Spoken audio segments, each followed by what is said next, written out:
I'm a bit of a history of medicine buff, and I know this is an innovation section, but we're going to go back in time in order to move us forward. So I hope that that makes sense to you guys.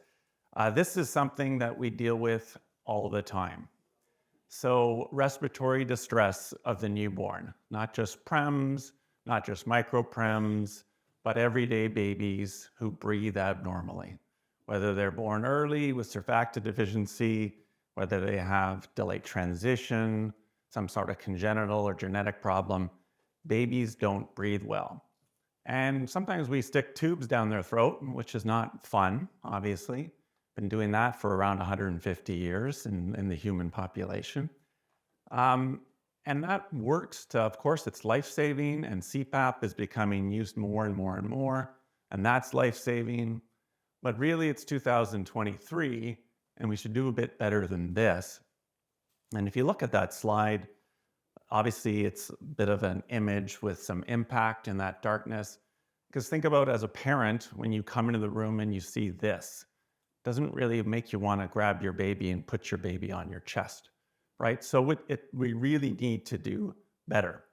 And there's a million devices I don't tell people in the room about which interface people are using, what ventilator they're using, whether it's bubble CPAP or HFO. They have its problems, right? We know that, so quick show of hands. If you admit a baby who's prem to your unit with RDS, some 25, 30% oxygen, in drying to tachypnic, who starts them on a CPAP of 5? Hands up. Some 6, 7, higher sometimes, depends. That depends, right? So we don't know what the hell we're doing. We're throwing air and oxygen into the nostrils, and we're hoping it gets down to the alveolar unit, right? We're hoping FRC is sustained. We wait a few hours, we check a few things, we try again. And many of us actually no longer just sit at the bedside and make sure for the first 2 hours that the baby's responding. So it's imprecise. I mean, we can judge through different ways, but it's an imprecise method of helping babies breathe. And not only that, it's painful, right? It's painful. So excoriation, okay, no big deal maybe. But this is a time in a baby's life where pain probably should not be tolerated. We probably need to do a little bit better. Nasal deformities, people say, oh, it's a thing of the past. But I don't know what you guys, maybe your NICUs are better funded than me. I don't have one-on-one nursing all the time. I don't have dedicated RTs to support. I don't have those things to prevent this damage. So serious damage is probably quite rare, but it still exists. But it's uncomfortable. Imagine sticking your head out of the car window at 70 miles an hour for the first 3 weeks of your life. It's probably not fun, right? Look at that smooth brain. Any idea how much the brain grows in the last trimester of pregnancy? Double, triple, right? So that somatosensory overload, as I call it, is probably not a great thing either. We're laying down neural tracks for a baby that might be adjusted, might be altered by ineffective, imprecise, and uncomfortable respiratory support. This is bread and butter stuff. We know the pain literature has taught us that this neuromodeling is real and it's permanent. So I'm being a little bit dramatic, I know, a little bit provocative, hopefully, but we need to do a little bit better than that. And if you go back to the first image, if I was a parent walking and I can't even see my baby's face, right? And how many people have asked parents that, what do you like best your baby? Most of them are still scared. I wish I could see my baby's face.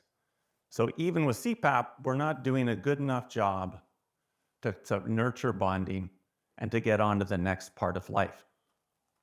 So we need to do better, obviously. We need to do a lot better.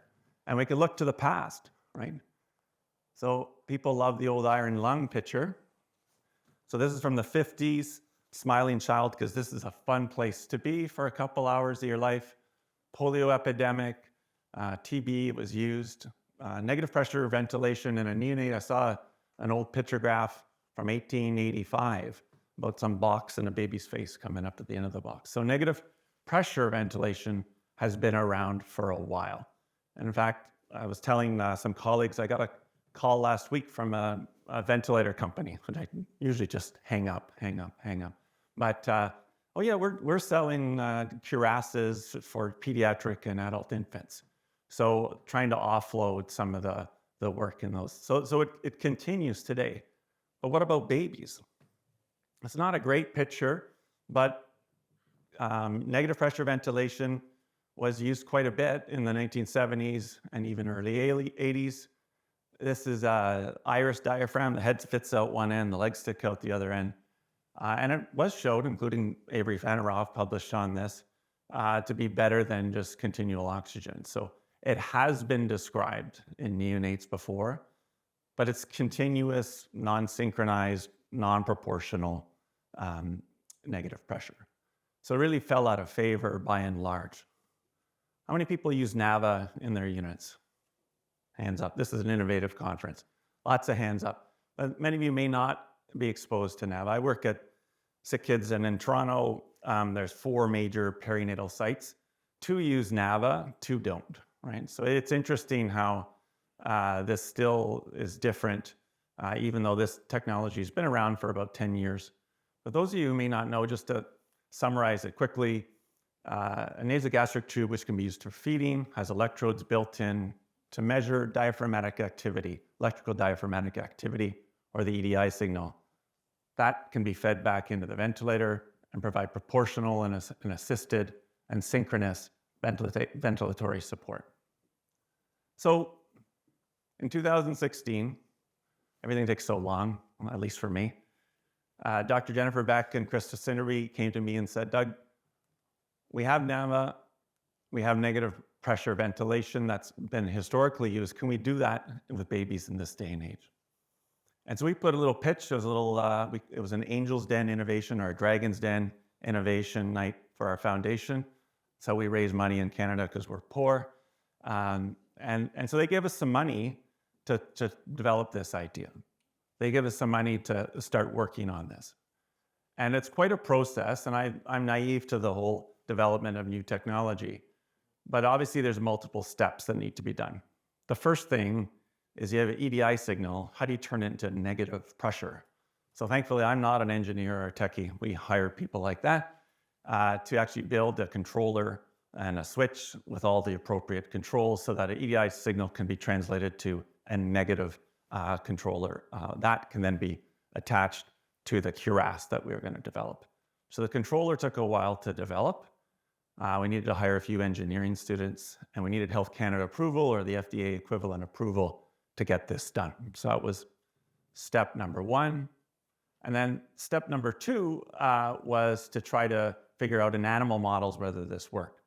So using a negative pressure box in rat pups, we showed we could provide synchronized and proportional assist in various lung injury models in rat pups. And then we did the same with 3-kilo rabbits, which is a kind of convenient size because that's often what we're dealing with in the NICU. So with various lung injury models, some resistive, some more diaphragmatic injury, we showed that you can provide synchronized assist with a cuirass on a rabbit, 3D model printed for the rabbit to fit just nicely, and it reduces the EDI workload similarly to positive pressure ventilation. And that was published last year. Then we had to make some vests. And again, I'm not an engineer, but we measured a bunch of babies in our unit, different sizes, 1 kilo to 4 kilo, and we're able to generate enough data from which to print some vests. And so we 3D printed a bunch of different vests. And the red in this is just a very soft silicone, helps provide a little seal, where the cuirass is more of a firm shell. I'll show you a picture in a second. And then the swivel in the green is to allow the hose to provide negative pressure. So it took a few trials to develop these, and then we needed REB approval, the bane of our existence, but a good part of our existence, and we finally got going. And then, of course, COVID hit. So, but you know, we were able to put together a protocol, and in fact, we've got 8 babies, which doesn't sound like a lot, but it's always hard to get consent families, even in a stable baby, say, do you mind if I try an experimental breathing technique on your kid? That tends to not go over very well. So it's a challenge. It's a challenging study to do, but we really wanted to look at safety and feasibility. So our goal is 10 to 15 babies who are not that sick, but clinically it seems that they benefited from CPAP, so mostly RDS, TTN, or a combination, who are less than 30% oxygen, normal CO2, so generally well babies, but they're hard to find because they leave our unit pretty quick. It's hard to get consent. And the idea was to do some baseline EDI measurements to understand what the workload is on the diaphragm, then take them off their CPAP and see if that workload increases. It's a safety study, so it wasn't an efficacy study. And then apply negative pressure to see how it works, and then put them back on. So this is our protocol, and this is what it looks like. So it's a little crude. It's not much different than that 1979 picture, I think, but it's better. So we're getting there. But it is remarkable, and so it's safe. It doesn't leave marks on the skin. It provides proportional assist. Never forget the one baby where they're actually working quite a bit. This is on a PEEP of 7, and you put them on the negative pressure, and everything just calms right down. That wasn't the more impressive thing. The more impressive thing for me was the mother who was sitting there during the study and actually started crying, right? So the emotional burden on these parents, I think we underestimate, even with our healthiest babies who are just on a CPAP for a day or two. When we surveyed parents and had them involved in some sim work to set this up, by and large, all they wanted to do was see their baby's face. So if we know that family integrated care can get our babies home, get them breastfed more, why shouldn't we do that right away? So it works. At least to this date, it seems to work. I shouldn't say that. It doesn't. I can't say that it works. It seems to be safe. It seems to provide some proportional synchronized assist. So it's a first step.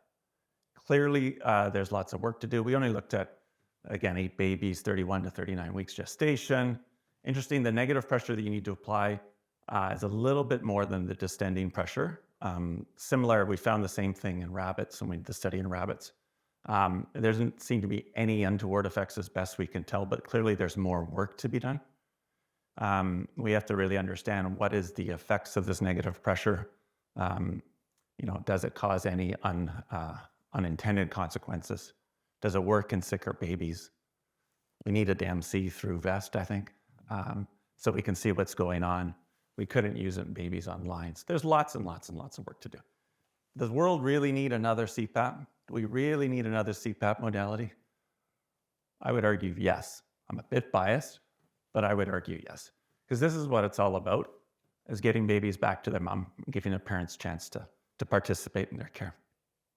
So with that, I'll stop and look forward to talking to you guys and moving from there.